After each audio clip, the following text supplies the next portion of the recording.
Ana mau minta saran ataupun solusi dari Ustadz. Ana adalah anak satu-satunya dari orang tua, dan cita-cita ana untuk kuliah di Timur Tengah sangatlah besar.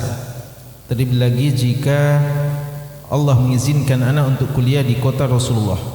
Tapi yang menjadi penghalangnya adalah ibu ana. Beliau begitu berat jika ana ingin lanjut kuliah di luar. Pertanyaannya, apa yang harus ana lakukan, Ustaz?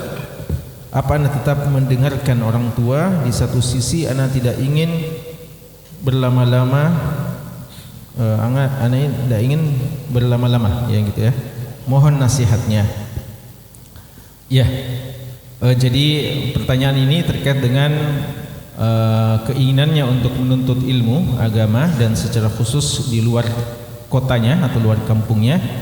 Sementara orang tuanya dan secara khusus ibunya melarang.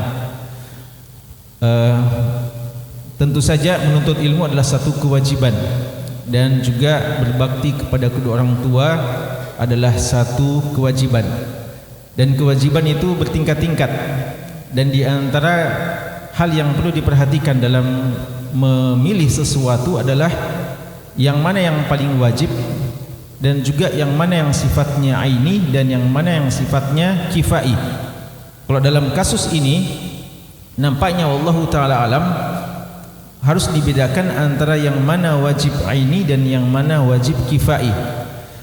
Menuntut ilmu agama ini memang suatu kewajiban, di satu sisi wajib ain, tapi hal-hal yang paling mendasar yang mesti dia amalkan.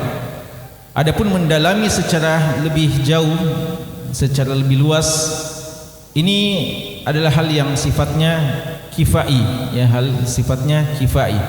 Artinya seandainya ada yang sudah melakukannya, maka kaum muslimin yang lainnya tidak berdosa. Adapun berbakti kepada kedua orang tua, maka ini bukan kifai. Setiap orang bertanggung jawab terhadap orang tuanya. Setiap orang wajib untuk berbakti kepada kedua orang tuanya. Karena itu kami memandang wallahu alam bagi al-akh ini, saudara kita ini, hendaknya tetap berbakti saja kepada kedua orang tuanya. Karena dalam hadis Bukhari yang terkenal, seorang sahabat datang kepada Nabi SAW, seorang pemuda yang datang kepada Nabi SAW dan dengan semangatnya telah mengabarkan bahwa beliau telah mendaftar juga untuk pergi jihad fisabilillah. Tentu saja Nabi kita SAW yang selama ini mengajak kaum muslimin untuk berjihad sangat senang ketika ada orang datang dan menyatakan kesiapannya. Tapi lihatlah bagaimana Nabi kita SAW begitu teliti dan begitu hikmah dalam menghadapi setiap persoalan. Beliau bertanya dulu anak muda itu, ahayyun walidak, apakah kedua orang tuamu masih hidup? Anak muda ini mengatakan iya. Lalu Nabi SAW bersabda, fafihima fajahid, kepada keduanya lah kalian berjihad. Jadi Nabi kita SAW mengarahkan anak muda ini, dan mungkin beliau tahu bahwa anak muda ini yang paling diharapkan di rumah tangganya. Dialah anak satu-satunya yang bisa mengurus kedua orang tuanya yang mungkin sudah tua renta. Karena itu Nabi kita SAW justru menyuruh dia untuk tidak ikut dan bersama saja kedua orang tuanya. Dan dalam riwayat beliau mengatakan, adhikhuma kama abkaitahuma, jadikan kedua orang tuamu bisa tertawa sebagaimana kamu telah membuat keduanya menangis karena kamu meninggalkannya hanya karena ingin jihad, tapi membuat keduanya bersedih terhadap perbuatanmu itu. Tapi dengan catatan penting bahwa kemungkinan besar seorang ibu yang tidak merelakan anaknya untuk belajar, apalagi kalau dikatakan belajar di Madinah dan di kota-kota suci seperti itu, ini disebabkan karena belum faham.